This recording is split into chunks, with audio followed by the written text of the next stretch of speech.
조합원 여러분 반갑습니다. 전국교육공무집본부 경기지부 25년 1분기 조합원 교육 공통 2시간입니다. 오늘은 교육공무직 노동자와 대통령 선거 이런 주제로 아주 핫한 대통령 선거 주제로 교육을 하겠습니다. 그리고 촬영한 것은 25년 4월 22일 화요일입니다. 그래서 현재 내용과 약간 차이가 날 수 있긴 합니다. 그 감안해서 한번 들으시기 바라고요. 저는 경기지부 교육선정국장 박정호입니다. 네, 이제 교육 시작하겠습니다.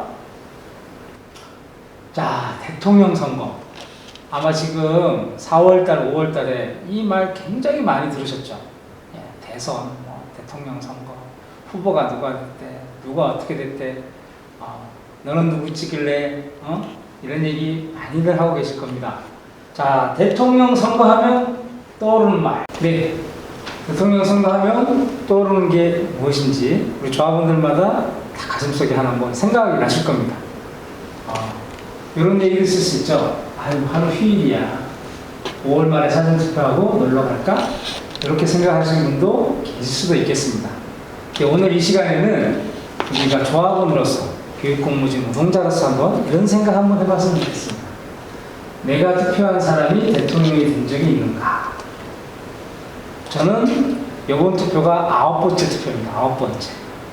87년, 92년, 97년, 2002년, 2007년, 2012년, 2017년, 2022년, 2025년 9번째 투표입니다. 혹시 저는 제가 지지하는 분이 대통령이 된 적은 없습니다. 우리 조합원들께서는 내가 찍은 사람이 대통령이 된 적이 있는가 생각해 보시고, 근데 이 본인들이 지지했던 대통령이 뭔가 잘못을 했어. 그것도 큰 잘못을. 그러면 나는 책임이 있을까 없을까? 어떻게 생각하십니까? 몇백만, 뭐 천만이 넘을 수도 있겠죠?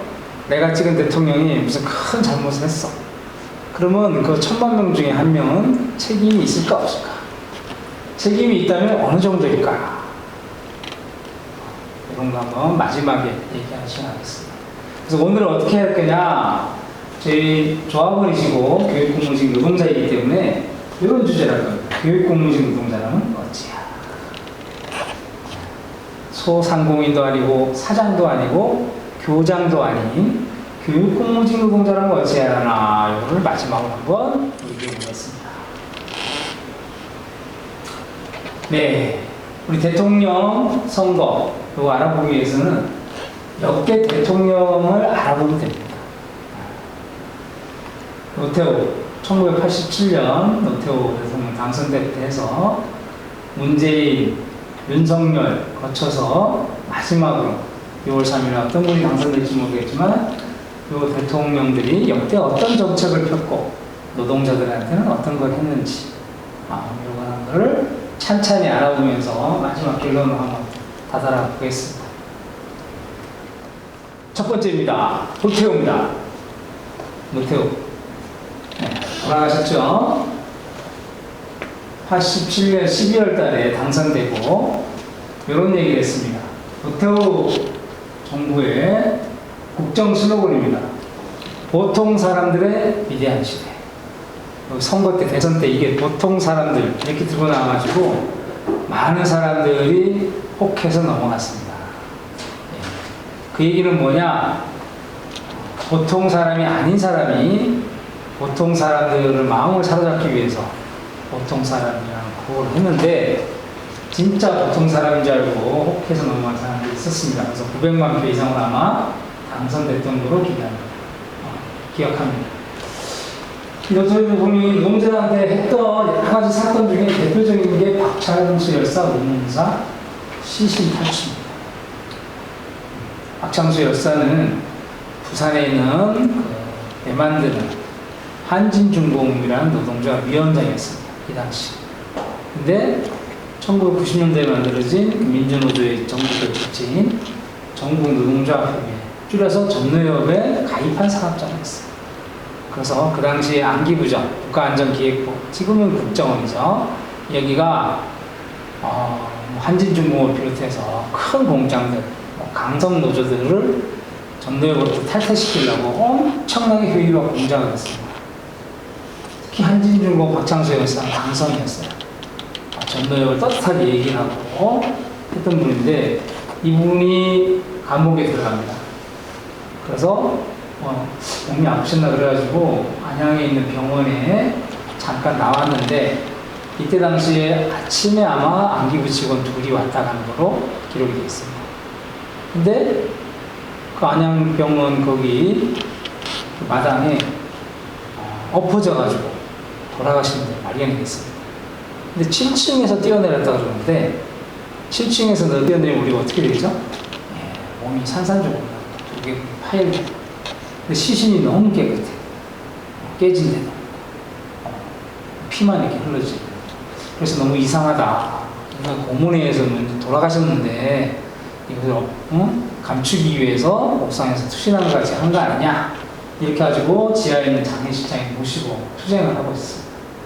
그 다음날 새벽에 경찰 특공대인 백골단이 오한마로 장례식장 벽을 부수고 들어와가지고 시신을 탈취해요.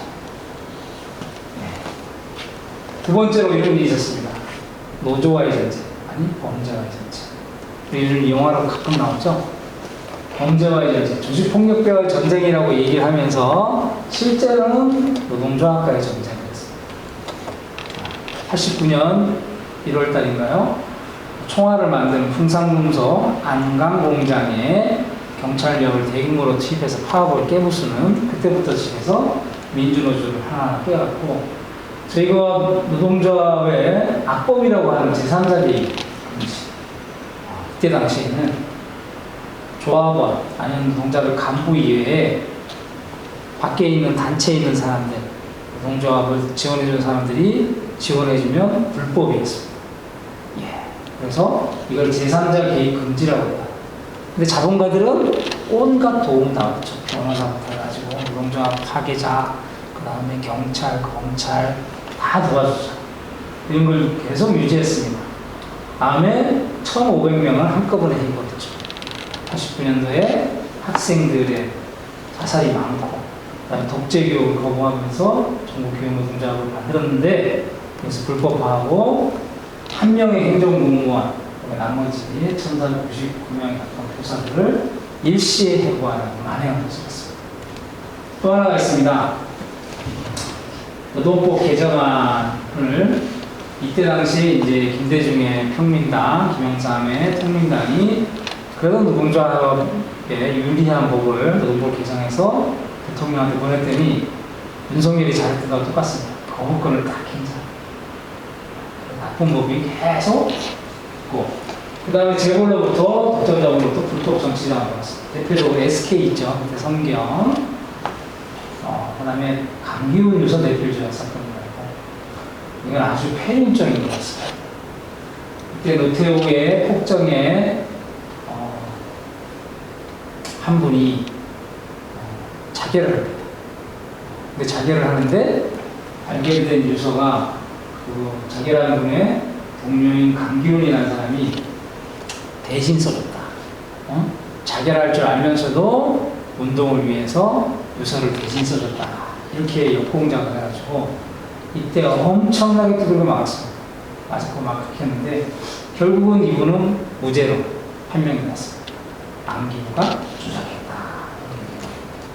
그 다음에 전노협이라고 87년도 노동자 대투쟁 이후에 만들어진 우리 민주노조의 총기지체죠. 전노협을 1990년 1월 20일이죠. 생길 때부터 해가지고 엄청나게 5년 동안 해산할 때까지 탄압하고 구속하고 감옥 보내고 박창수 열사까지 공문해서 죽이고 이런 것들을 했던 대통령입니다. 우리 노태우 대통령 친노동자라는 말 전혀 붙일 수가 없겠죠. 지금 붙이는 사람도 없긴 합니다. 다음 대통령 넘어가겠습니다. 김영삼 대통령입니다. 김영삼 대통령은 원래 노태우 정권하고 싸우는 그런 야당의 총재였는데 김대중 선생이 있던 평화민주당보다 국회의원 중 한 20석이 적었어요. 3당이었죠. 근데 대통령 대의를 하기 위해서 90년도에 자기가 싸우던 노태우의 정당이 민정당하고 그 다음에 박정희 후에 김종필하고 유영삼이 당을 하나로 통합해서 민자당이라고 민주자유당 만들고 대통령을 약속받죠. 그렇게 해가지고 대통령이 당선됩니다.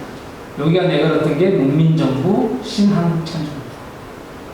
이거를 역대 대통령하고 유심히 봐주시고요. 뭐 좋은 일은 했습니다. 첫 번째, 금융실명제. 이때는 남의 이름으로 통장을 만들 수 있을 거예요. 그래서 재산이 누구 건지 몰라요. 근데 금융실명제 줄 수 있고, 쿠데타를 일으켰던 전두환부터 조작했던 군인들의 사조직 하나를 해체합니다. 근데 전노협을 계속 탄압했어요. 제3대 계획권을 그대로 유지했습니다. 그리고 가장 극악한 게 이겁니다. 1995년 대법원이 노동자들이 파업을 하면 이제 임금을 주지 않아도 된다. 노동무임금 판결을 합니다. 즉 87년도부터 노동자들이 파업을 많이 하니까 자본가들이 파업하면 임금 주지 마! 계속 요구를 합니다.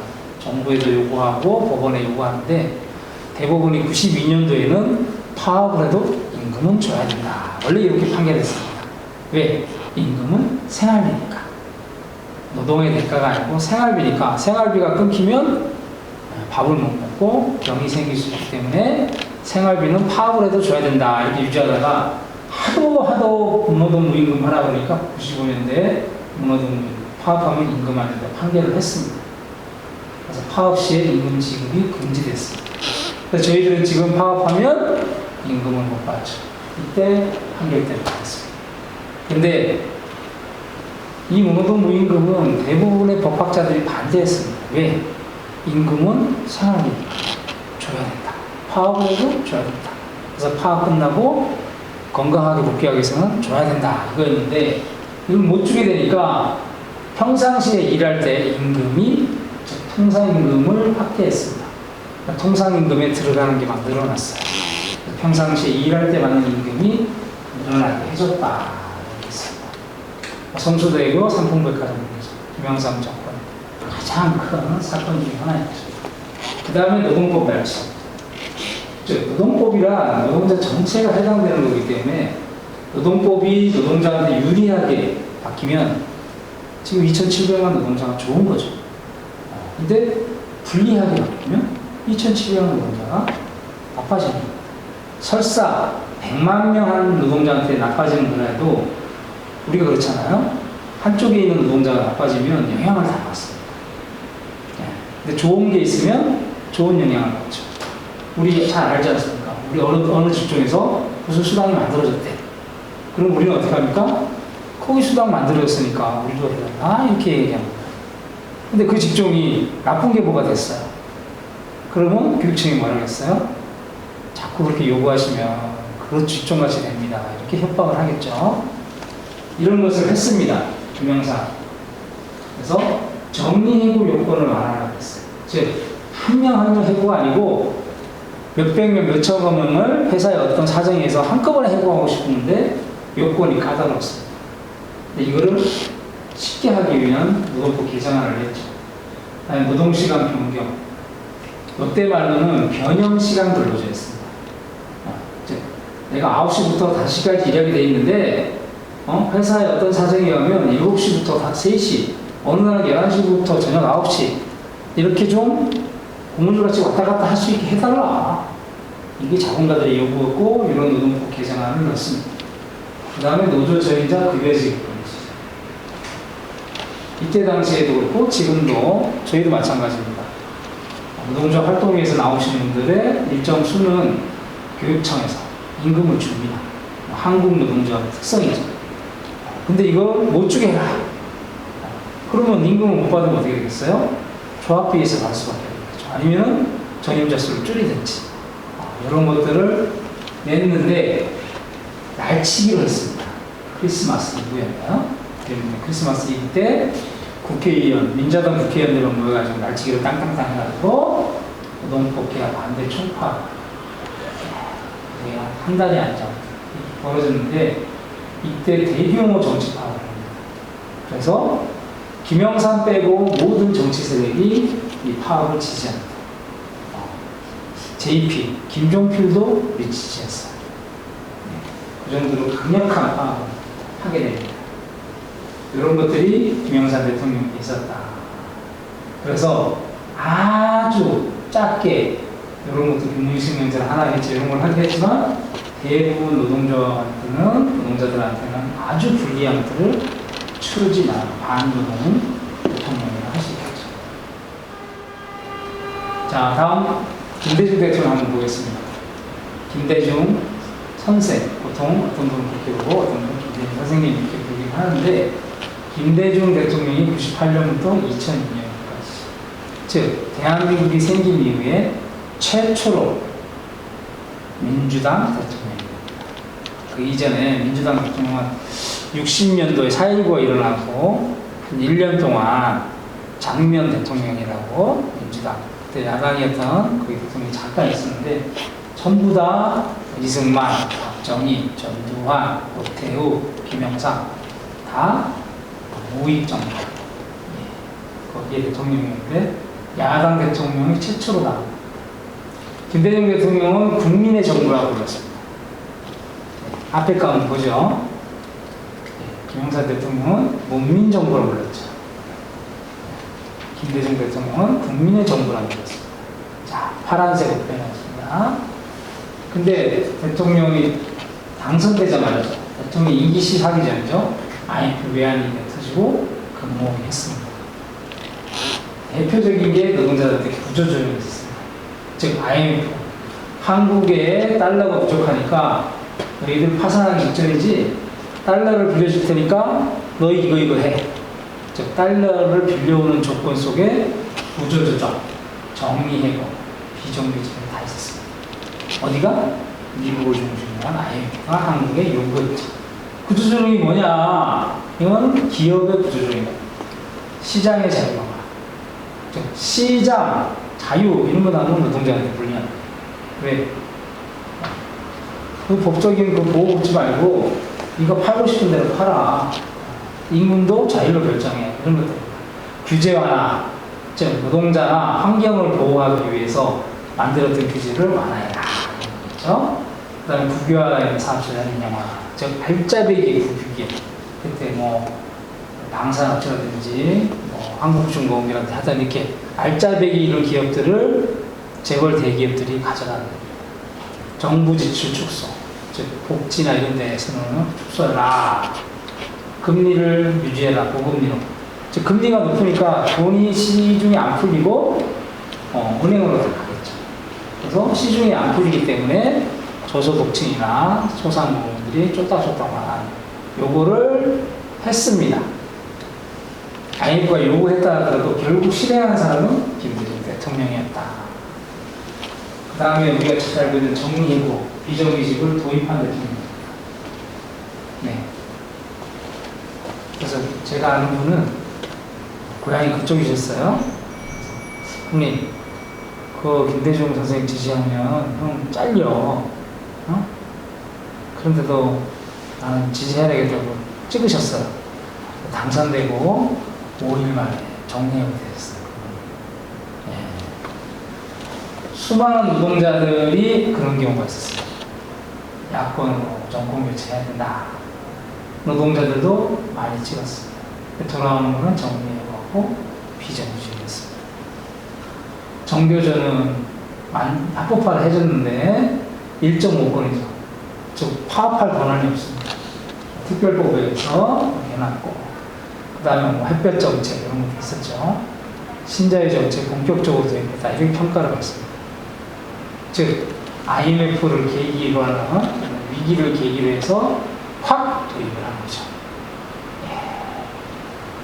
양극화가 심화된 이때 이제 한 일화가 있는데요. 정리해고 비정규직 도입 그때가 이제 97년도 거예요. 근데 민주노총이 95년도에 만들었어요. 자, 민주노총은 95년도에 만들었는데 97년도에요. 정리해고하고 비정규직에 대해서 찬성했을까요? 반대했을까요? 지금 민주노총이면 당연히 반대했을 거라고 생각하는 분이 많이 계시겠죠? 네. 이때 권영기 민주노총 초대위원장이 선거 때문에 사퇴하고 수석부위원장이었죠. 대선부위원장. 그분이 직무대행을 할 때였습니다. 그래가지고 요걸 가지고 협상하자 해가지고 가서 잠정 합의를 하고 옵니다. 정리해보죠. 도입, 비정규직 도입에 나라 경제가 어려우니까 나라 경제를 살려야 되니까 노동자들이 요거는 양보하자 이렇게 잠정 합의를 하고 와요. 그래서 이때 전국에 있는 대의원들이 다 모여서 대의원회에 붙여라. 당신은 잠정 합의니까 진짜로 이걸 받을지 말지를 대의원에 붙여라. 그래서 대의원을 했는데 가까스로 표차가 별로 안 났습니다. 아주 작은 표차로 부결시킵니다.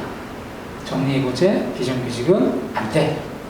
이렇게 해가지고 부결시켰는데 문제는 뭐냐?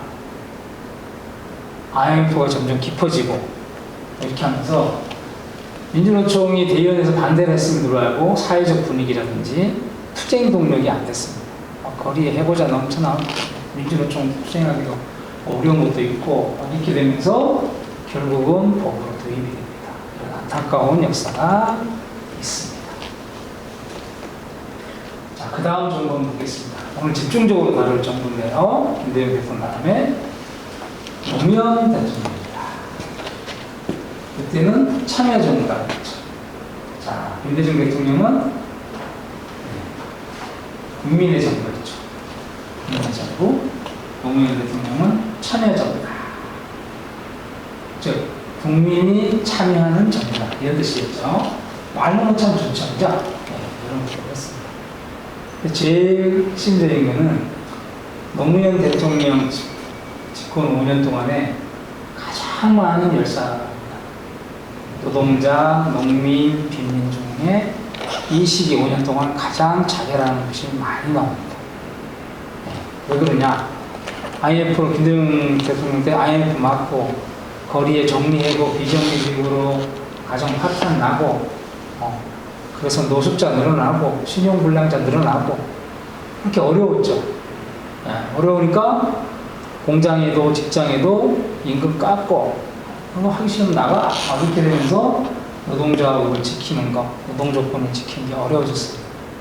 자본가들은 정부가 저렇게 밀어주니까 막 저질렀어요. 정리하고 이렇게 되면서 노동자들이 저하가 안 돼서 분신하고 자기라는 데서 박상용이 있어.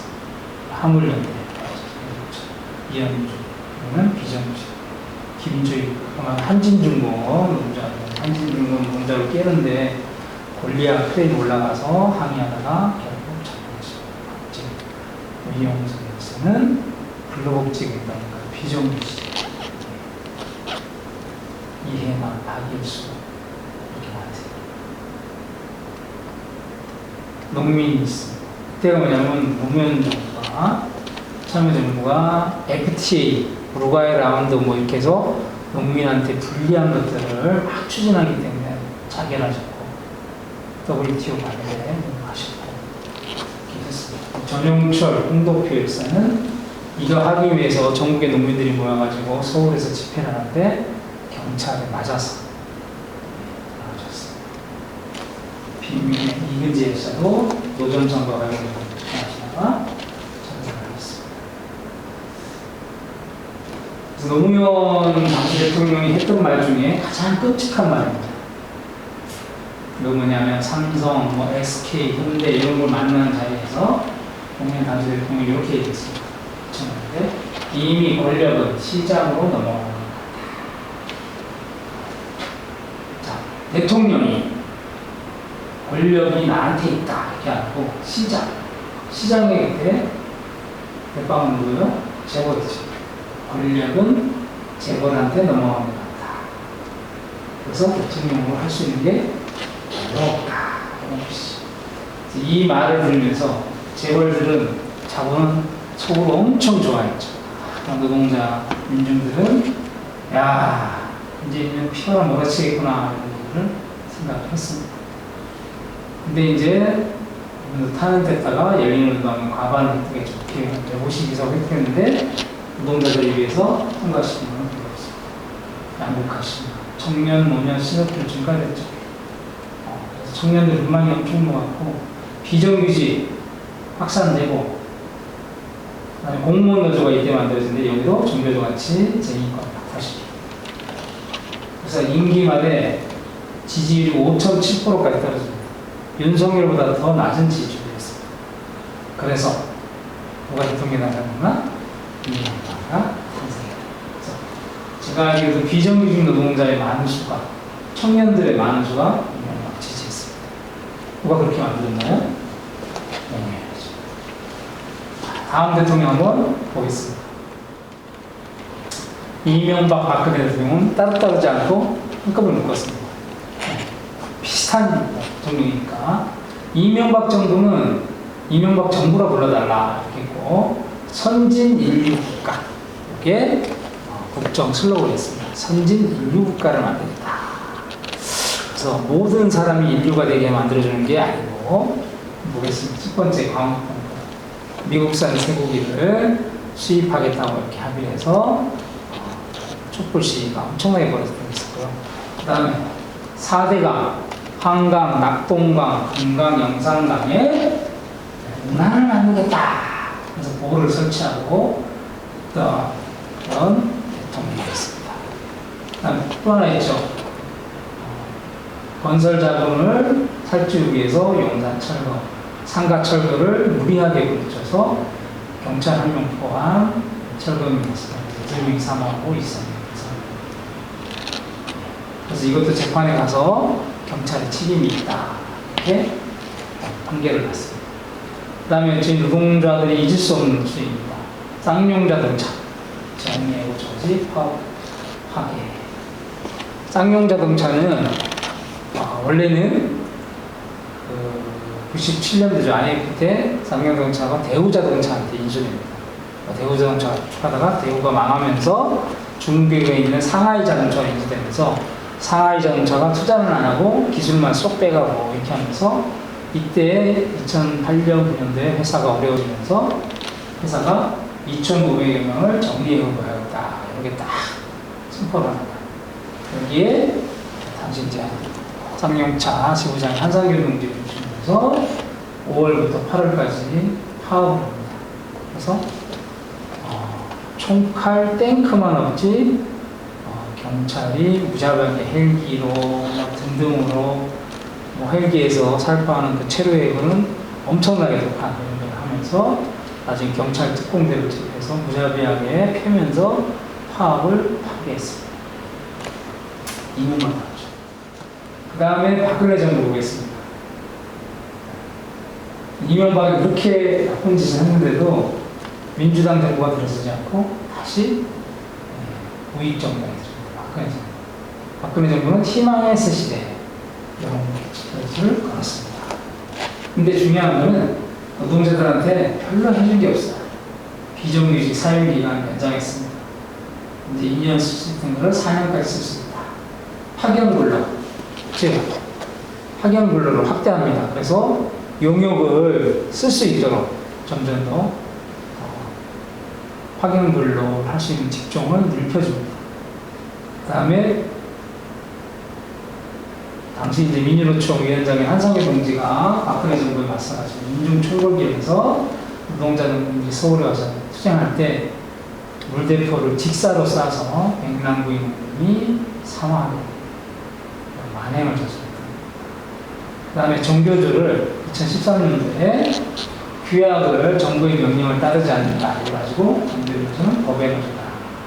노동조합법에 법을 보호를 받을 수 없다 이렇게 얘기를 하면서 했고 저성과자 하고 직무성과금제를 도입하려고 했어요.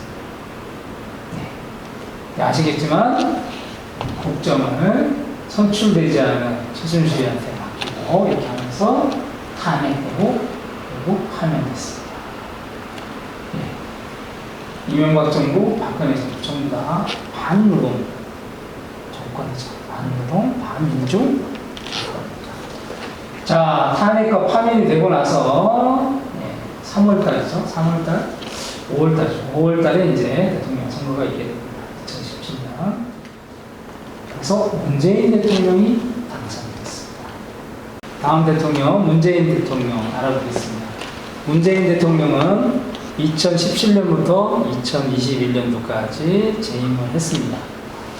원래 2022년 3월에 대통령 선거가 있었으니까 그래도 뭐 2021년 정도로 이렇게 했는데 문재인 대통령은 기대를 많이 받았죠. 예. 박근혜 전 대통령이 탄핵되고 파면돼서 촛불의 힘에 의해서 탄핵되고 파면됐고 그래서 촛불 정부라고 스스로를 문재인 정부는 촛불 정부라고 불렀습니다.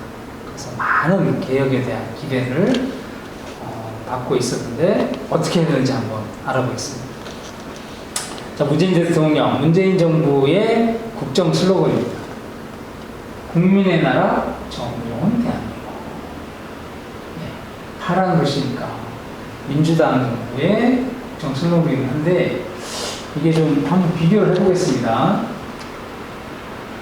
희망의 새 시대, 선진인류국가,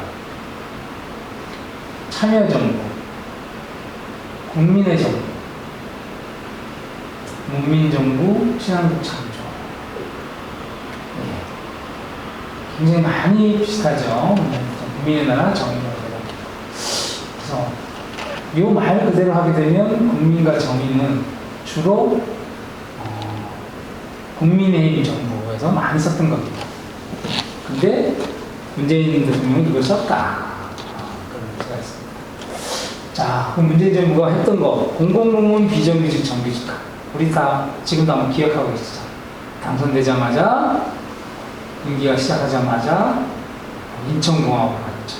대통령이 직접 가서 인천공항에 있는 비정규직 있는 자리에서 비정규직, 공공부문 비정규직을 정규직화하겠습니다. 이렇게 해가지고 많은 노동자들이 박수를 친 그런 사건이 있었습니다. 공공부문 비정규직 정규직화, 예, 어떻게 됐을까요? 예, 자회사, 대부분 자회사가 됐습니다.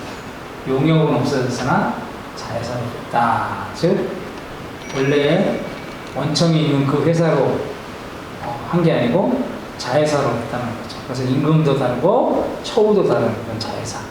자, 임금도 다르고 처우도 달라요. 네, 우리 교육공무직도 아주 익숙한 말이죠. 네, 학교에서 일하나 임금도 다르고 처우도 다릅니다. 그리고 학교에서 있는 기간제 교사라든지 강사들은 여기 대상에서 제외시켰습니다. 그래서 우리 조합원인 영어야 전공 강사, 그 다음에 기간제 교사들은 아예 비정규직 정규직과의 대상이 안 됐습니다. 기간제 교사는 계속 학교에서 일하는데 상시 근로자죠. 이런 거를 하지 않았다. 그리고 차별은 그대로 유지됐다. 이렇게 할 수 있습니다. 그래서 우리가 그때 당시에 성남에 있는 직업을 알려주는, 직업 체험을 해주는 잡월드라는 그런 이제 회사가 있었죠. 회사는 교육기관? 하여튼 뭐 그런 게 있었는데 공공기관이었습니다. 여기에 노동자들이 정규직화 이걸 요구하는데 단식까지 하고 이렇게 하는데 결국은 자회사가 됐어요. 두 번째입니다. 아주 억울한 거 있습니다. 우리 조합원들 바로 하시는 문재인 대통령이 2020년도까지 최저임금을 시급 10,000원으로 하겠다 이렇게 공약을 했죠. 그래서 10,000원이 되질 않았으나 최저임금이 좀 집권 초에는 많이 올랐습니다. 오르고 났는데 문제는 뭐냐? 산입범위 확대라고 합니다.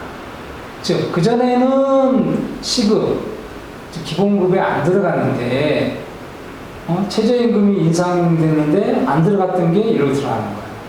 제가 원래 100만 원 받다가 120만 원을 받아요. 100만 원 받던 시절에 100만 원에 포함되지 않았던 상여금이 50만 원 있고 뭐 복리후생비가 20만 원 있다 치면은 그전에는 이걸 빼고 100만 원 가지고 최저임금을 정했는데 이제는 상여금하고 복리후생비를 넣어서 즉 170만 원이 되겠죠. 이게 이제 최저임금이 된 거예요. 그래서 회사가 임금 인상 안 해도 상여금하고 복리후생만 그냥 최저임금에 넣으니까 임금 인상 안 해도 최저임금을 상회하네? 이렇게 된 겁니다. 그래서 실제로 받는 게 늘어나지 않는 이런 상황이 되었습니다. 즉 교육공무직도 이런 상황에 놓였었죠. 그래서 엄청나게 비판했던 기억이 납니다. 그래서 노동자 실질소득이 안 늘었죠. 명목소득도 거의 안 늘었죠. 내가 1,000만 원 받다가 그러면 이제 막 900만 원에서 대해서 그게 최저임금에 포함되는데 나머지 100만 원도 포함되어 있으니까 1,000만 원에서 똑같이 1,000만 원에 이런 것들이 됐습니다. 그 다음에 소득주도 성장은 실질적으로 폐기했습니다. 즉 국민들에게 소득을 많이 잃게 해서 이 소득으로 소비를 하게 해서 경제를 살리겠다. 이게 문재인 정부의 정책이었는데 이 소득주도 성장론을 나중에 점점 갈수록 폐기를 합니다. 그래서 임금소득, 소득 중에 가장 큰 차이가 많은 부분을 차지하는 임금소득도 산입보험이 최저임금 올리는 겁니다. 산입보험에 포함시키니까 임금소득도 안 오르고 그리고 부동산 가격이 말 끝도 없이 올라갑니다.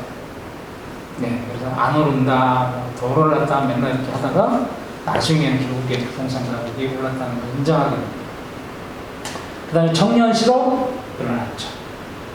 네, 재벌개혁은 촛불의 정부라 해서 재벌개혁 하겠다 그러다가 결국은 그 다음에 뭐 딱 하나 좋은 거 있어요. 박근혜 정부가 추진했던 저성과자 해고 기준이라든지 취업규칙 변경 기준 요거를 완화한다는 요거를 문재인 정부가 폐기했습니다. 요거 빼고는 전부 다 반노동적, 친노동이라고 이해할 수 없는 그런 정책을 폈습니다. 그래서 개혁은 미미하고, 개혁은 미미하고 청년, 국민들, 노동자들, 많은 노동자들이 엄청난 실망을 하면서 윤석열 정부가 등장합니다. 개혁을 한 파면된 윤석열 정권에 등장시키는데 가장 큰 공은 누가 있냐? 문재인 정부한테 있다. 이렇게 말씀드리겠습니다. 네. 다음 윤석열 대통령. 네. 윤석열 대통령은 이런 걸 얘기해서 국정슬로건으로 다시 대한민국 새로운 국민의 나라. 문재인 대통령 국정슬로건 보겠습니다. 국민의 나라 정의로운 대한민국. 다시 대한민국 새로운 국민의 나라. 어찌 좀 비슷하지 않습니까? 네? 그리고 윤석열도 공정과 상식을 걸고 대통령이 당선됐습니다. 예. 윤석열 대통령이 했던 거에 대표적인 게 부자 강세. 부자 강세 세가 엄청 깎아졌죠. 네. 세수, 세금 수입이 적게 되니까 복지 재정을 축소했습니다.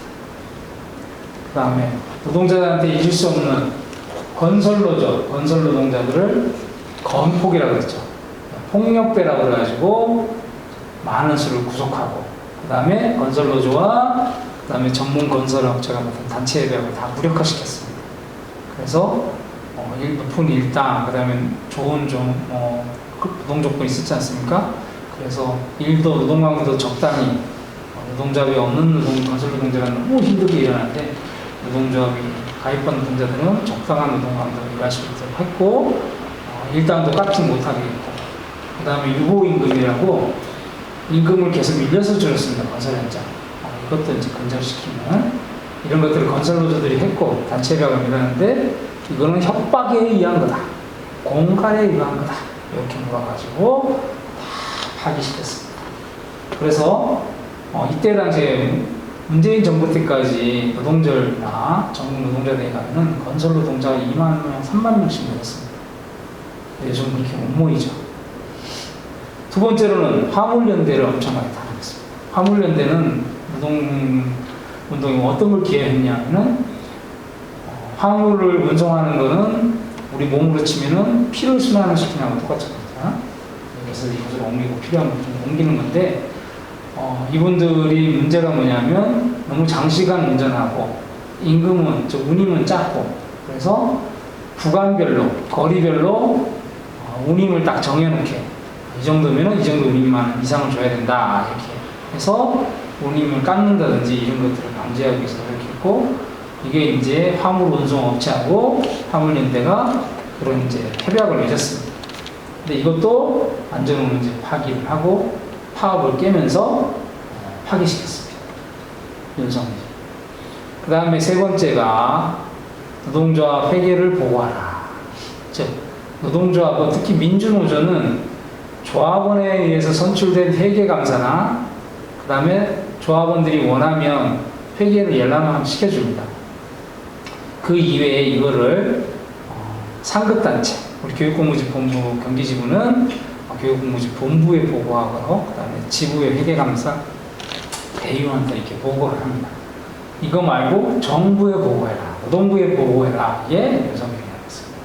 노동부에 왜 보고를 합니까? 우리가? 보고할 이유가 하나도 없는데 노동조합 회계가 어쩌니 뭐 문제가 어쩌니 이렇게 하면서 회계를 노동부에 보고하지 않으면 뭐 세액공제를 못하게 해주겠다. 이렇게 하면서 노동조합 자주성을 탄압을 했습니다. 그 다음에 최저임금은 지금은 액수가 하나로 정해져 있고 모든 노동자들이 이렇게 다 적용받겠는데 업종별로 차등 적용하겠다고 계속 시도를 했습니다. 그래서 업종별 이 최저임금은 이제 뭐 프랑스나 유럽에 오면은 특수한 조건에 있는 전문가라든지 이렇게 해서 임금을 더 많이 받는 최저임금보다 임금을 더 많이 줘야 되는 직종한테 최저임금보다 더 상회하는 임금으로 이렇게 차등을 적용한다고. 근데 대한민국의 윤석열은 최저임금보다 더 적게 줘야 된다. 자영업자가 힘드니까. 더 적게 주기 위한 차등 적용을 해야 된다. 이렇게 해가지고 계속 시도를 했습니다. 아직 관철되지는 않았습니다. 그 다음에 심각한 산재 사고가 났을 때 그 사업주를 처벌하는 중대재해기업처벌법 이거를 만들었는데 계속 중대기업처벌법에서 기업이 어렵다 이런 얘기를 하면서 처벌 기준을 완화하려는 이런 시도들을 윤석열이 했다는 겁니다. 그래서 남은 게 뭐냐? 해도 안 되니까 뭘 했죠? 계엄을 했습니다. 계엄은 국가가 가지는 합법적인 무력이죠. 가장 강력한 게 군대, 그 다음에 경찰, 그 다음에 감옥 이렇게 되는데 군대를 동원해서 자기의 정적이나 이런 것들을 하는 것들을 내란이라고 합니다. 그래서 계엄을 선포를 해가지고 헌법에 위반되게 국회를 점령하려고 했던 이런 계엄을 해서 탄핵되고 결국은 파면됐고 지금 내란 우두머리로 재판을 받고 있는 상황입니다. 네, 지금까지 노태우, 김영삼, 김대중, 노무현, 이명박, 박근혜, 문재인, 윤석열까지 8명의 대통령을 알아봤습니다. 국정 슬로건도 비슷한, 그리고 노동자들에 대해서 정책은 거의 비슷하다는 거죠. 즉 노동자들, 전체 노동자가 다 환영하고 신중송할 그런 노동 정책은 피인 적은 없다. 이런 것들을 확인을 했습니다. 자, 마지막입니다. 교육공무직 노동자와 대통령. 첫 번째가 역대 어느 정도도 친노동자 정도는 없었다. 저희가 교육공무직 노동자고 노동조합 조합원이 같이 이 교육을 받고 있는데 그 역대 정부를 찬찬히 뜯어보시기 바랍니다. 강사의 말 못 믿겠다. 나는 그래도 역대 대통령 중에 누구를 존경하는데 그분은 좀 친노동은 아니었나. 강사가 이거 거짓부렁하는 거 아닌가? 혹시 그렇게 생각하시는 조합원이 계시면 확인해 보시죠. 확인해 보시면 강사가 거짓말하지 않았다 이렇게 나올 겁니다. 그래서 친노동자 정부는 아니라는 거였죠. 그래서 우리 교육공무직 노동자들이 대통령 선거 때 한번 이렇게 생각했으면 좋겠다. 즉 우리는 교육공무직 노동자입니다. 대한민국에 있는 2,700만 노동자 중에 하나입니다. 그럼 나는 대통령 선거 때 아니면 지방선거 때, 국회의원 선거 때 어떤 선거에 뭘 기준으로 투표를 해왔나. 역대 정부의 국민이라는 말이 많이 들어가죠. 난 국민의 한 사람으로서 투표를 했는지, 아니면 노동자의 한 사람으로서 투표를 했는지, 곰곰이 생각해보는 시간을 꼭 가졌으면 좋겠습니다. 국민에는 자본가들도 포함됩니다. 우리 학교에 있는 교장, 교감도 다 국민입니다. 국민은 한 목소리가 아닙니다. 이번 탄핵 때도 그렇고 계엄 때도 그렇죠. 한 목소리가 아닙니다. 그래서 국민이 원한다. 이 말은 맞지는 않겠죠. 왜? 국민 중에 원하지 않는 국민도 있기 때문에 누가 원한다 그러면 거기에 맞는 말을 써야 된다. 저는 그 말이 가장 노동자라는 말, 농민이라는 말, 빈민이라는 말이 가장 맞는 게 아닌가 이렇게 생각을 합니다. 그래서 대한민국 5천만 인구 중에 2,700만 명이 노동자라고 합니다. 2,700만 명 노동자한테 유리한 정책이거든요. 과반이 넘죠. 자본가는 아무리 해봐야 100만이 안 된다고 합니다. 100만에 유리한 정책이 아니냐, 2,700만에 유리한 정책이 아니냐. 우리는 뭘 선택해야 됩니까? 우리 조합원들 중에 자본가가 되시거나 자본가가 될 확률이 매우 높으신 분을 빼고는 노동자의 일과 노동자의 생각으로 판단하고 투표하고 정치를 해야 되는 게 아닌가 이렇게 생각합니다. 그래야지만 노동자로서 떳떳하게 해놓고 나는 누구를 지지했어. 사람이 그 후보가 노동자들한테 가장 유리하고 올바른 것 같아. 이렇게 판단할 수 있을 거라고 생각합니다. 이번 대통령 선거는 갑자기 생긴 거지만, 그리고 갑자기 노동자들이 대응하고 있지만, 이 대응을 잘해야 되는 이유는 딱 두 가지가 있습니다. 첫 번째로, 예전에 김대중 대통령 되기 전에는 민주당이 정권을 잡아가지고 5년 이상 정치해본 게 처음이니까, 없었으니까, 민주당에 대한 기대가 있을 수가 있습니다. 그러나 역대 민주당 정부가 다 친노동은 아니었다. 어떤 정부는 가장 노동자 열사가 많이 나고 가장 많이 데모하고 가장 비정규직이 늘어났던 그런 민주당 정부 시절도 있었습니다. 촛불의 힘을 얻었음에도 불구하고 촛불을 배신했던 그런 민주당 정부가 있었습니다. 이제 그러면 민주당 정부를 믿어야 할까요? 이번에 대통령 선거 전에 많이 물어봤습니다. 뭐 지지할 수 있다. 근데 민주당 정부가 누가 뭐 당선될 확률이 높은데 그 정부가 노동자들을 위해서 이런 거 할 거라고 확신하냐? 확신한다고 대답하는 사람은 아무도 없었습니다. 왜? 김대중, 노무현, 문재인 정부 때 그런 건 안 했거든요. 그래서 노동자로서 민주당 정부에서 다시 한번 생각해야 됩니다.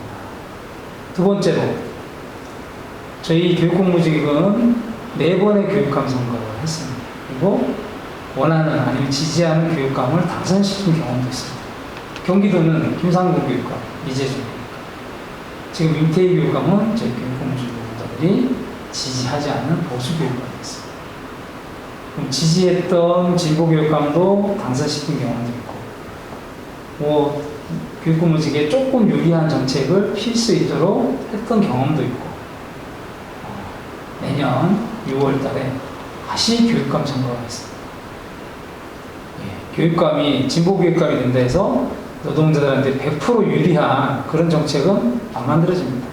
그러나 좀 더 유리하게, 임티보다 나은 그런 진보 교육감을 만드는데 다시 한번 힘을 좀 내야 되지 않겠습니까?